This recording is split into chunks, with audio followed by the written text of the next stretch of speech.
आगे चले। मुनायद लखानी साहब, ये तो बहुत बड़ा क्राइसिस है और ये आप कचरे का ढेर देखें इस नाले के ऊपर। मैं इसमें एक ही बात कहूंगा कि इस गरीब आदमी की गलती नहीं है, ये रियासत की जिम्मेदारी है कि इनको प्लान मकान दें। जिस तरह प्राइम मिनिस्टर ने भी स्कीम निकाली है, हाउसिंग स्कीम, जो गरीबों के लिए होगी, अब इनको भी हक है कि ये प्लान घरों में रह सके, सस्ते घर इनको मुहैया हों। जब तक इनके लिए ऐसे टाउन प्लानिंग नहीं होगी, ऐसी जगहों पे इनके लिए आबादियां नहीं बनाई जाएंगी, तो अब सामने आप देखिए वो कंस्ट्रक्शन हो रही है, वो इलीगल कंस्ट्रक्शन है, वो सामने। क्या ये इन लोगों को नजर नहीं आता? जब हो रही होती है उस वक्त आके पैसे ले लेते हैं हफ्ता भर, और फिर उसके बाद जो है इनको तोड़ते हैं। अब इनका घर बेशक नाजायज है, लेकिन फैमिली है ना, इनको अगर हटाना है, मूव करना है, तो इनको मुआवजा दे दें और कहीं और मूव कर दें, और फिर ये जगह पूरी खोल दें। और अगर कोई ये समझ रहा है कि ये कोई खामोशी से मकानात बन जाते हैं, किसी को पता नहीं चलता, तो ऐसा हरगिज नहीं है।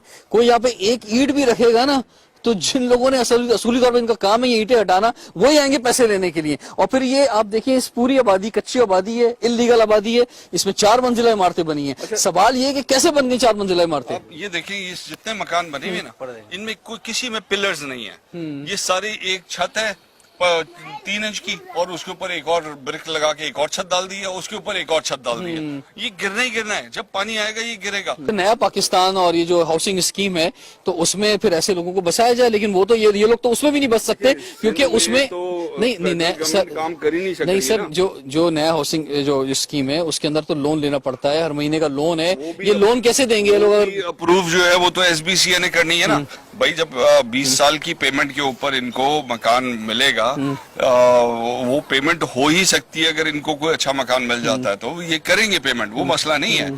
थोड़ी बहुत आगे पीछे करके हो सकता है, लेकिन बने तो अप्रूवल ही नहीं हो रही। पिछले 4 साल से कितनी बिल्डिंगें अप्रूवल हुई हैं SBCA से? ये सफाई करोड़ों में हो सकती है, और बारिशों के सैलाब की वजह से जो नुकसान होता है वो अरबों का होता है। सो अगर ये करोड़ हम लगा दें तो वो अरब हम बचा सकते हैं, ये मुल्क का नुकसान है। और ये रेगुलर प्रैक्टिस होनी चाहिए। मसला ये है ना कि जब साल की समर सीजन आता है तो हम बारिश की बात करते हैं, ये डेली बुनियादों पे होना चाहिए, ये गंद यहाँ पे होनी नहीं चाहिए। जब इसके लिए जगह बना दी गई तो वहां जाइए। शुक्र है कि NDMA के हवाले ये कर दिया गया है, और इसके ऊपर एक ऐसी कमेटी बन गई है जो इसको चेक करिए। इंशाल्लाह मैं पुरुमीद हूँ कि बहुत जल्दी ये ठीक हो भी जाएगा। अभी तो आपको बहता हुआ नजर आ रहा है, थोड़े दिनों पहले तो ये बिल्कुल ही ब्लॉक था, और आगे अगर आप जाएं तो जो आबादी है, जिन गलियों से हम गुजर के आए, 2-2, 3-3 फुट की गलियां हैं और 3-3 मंजिला मकान बने हुए हैं यहाँ पे, तो उनका सीवरेज, उनका पानी, उनका गैस, ये पॉसिबल ही नहीं है हुकूमत की कच्ची आबादी इसको कोई प्रोवाइड कर सके। इनका सिर्फ एक सोल्यूशन है कि वो इनको हाई राइज में प्लान आबादी के अंदर मूव किया जाए और इन जगहों को साफ किया जाए। बिल्कुल, क्योंकि जब वहां पे पानी की लाइन नहीं थी, सेवरेज की लाइन नहीं थी, तो फिर कैसे इजाजत मिल गई इतनी ऊंची बिल्डिंग्स बनने की? और फिर अब ये डिमांड करते हैं, सड़कों पे निकलते हैं, हमें फैसिलिटी दें। सबसे इम्पोर्टेंट पॉइंट ये है कि पहले इन लोगों को छत दी जाए, सही मकान में मूव किया जाए, मुआवजा दिया जाए, उसके बाद जो है इनका घर तोड़ा जाए। वरना ऑलरेडी शहर के अंदर 50,000 से ज्यादा लोग सड़कों पे सो रहे हैं, जिनके लिए हम जगह जगह पनाह गाहें बना रहे हैं, और ज्यादा जो है गुर्बत में इजाफा होगा अगर हमने क्राइम में इजाफा होगा। उसका सबसे बड़ा इशू जो है ये सामने आएगा। Precaution is better than cure. बिल्कुल, अगर इनको साफ पानी मिल जाए तो बीमारियां ही नहीं होंगी। अगर ये मच्छरों से बचा लिया जाए, कचरे से, गंदगी से बचा लिया जाए, तो वायरसेस, बैक्टीरिया ग्रो ही नहीं होंगे। नहीं, बिल्कुल। आप ये देखें ना, बच्चों की हालत आप देखें जरा। बेटा इधर आओ, बेटा इधर आओ, इधर आओ, सब मेल न्यूट्रिशन का इधर आप देखें, इधर देखें बेटा, सामने कैमरे को देखो, कैमरे को देखो जरा। ये हमारे मुल्क का फ्यूचर है। इसके पास पार्क होने चाहिए थे, पाँव में जूते होने चाहिए थे, कपड़े होने चाहिए थे, अच्छी छत होनी चाहिए थी। यही वादा किया था ना, रोटी कपड़ा मकान।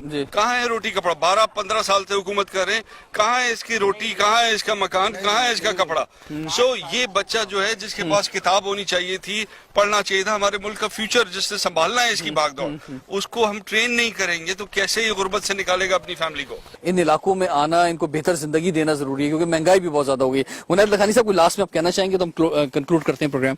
मैं ये कहना चाहूंगा कि अगर गुर्बत کم ہوگی تبھی ملک آگے بڑھے گا. اور غربت کم کرنے کا طریقہ جو ہے ایجوکیشن ہے, اسکل ڈیولپمنٹ ہے, ہیلتھ کیئر ہے, اور ان کو اگر سہولتیں پرووائڈ کریں گے تو ان کے پاس پیسے بچت ہوگی. ادروائز یہ ہینڈ ٹو ماؤتھ اسی طرح رہیں گے اور یہ فیوچر جو ہے ہمارا تباہ ہوتا جائے گا, یہ جو ہوتا جا رہا نظر آ رہا ہے. بالکل. اور یہاں پر آ کر ہم ایک پروگرام سے شاید انہیں اتنی ایجوکیشن نہیں دے سکتے, انہیں ایجوکیشن دینے کی ضرورت ہے کہ ان کا اگر اس جگہ اس حالت میں ہے بھی ہے تو کیسا ان کا لائف سٹائل ہونا چاہیے کہ کم سے کم یہ اپنی کو خیال خود بھی کر سکیں, انہیں ہاسپٹل جانا ہی نہ پڑے. تو اس کے لیے ایک بڑا چیلنج ہے کیونکہ بہت ساری کچی آبادیاں ہیں, لیکن اس میں حکومت کو آگے آنا پڑے گا.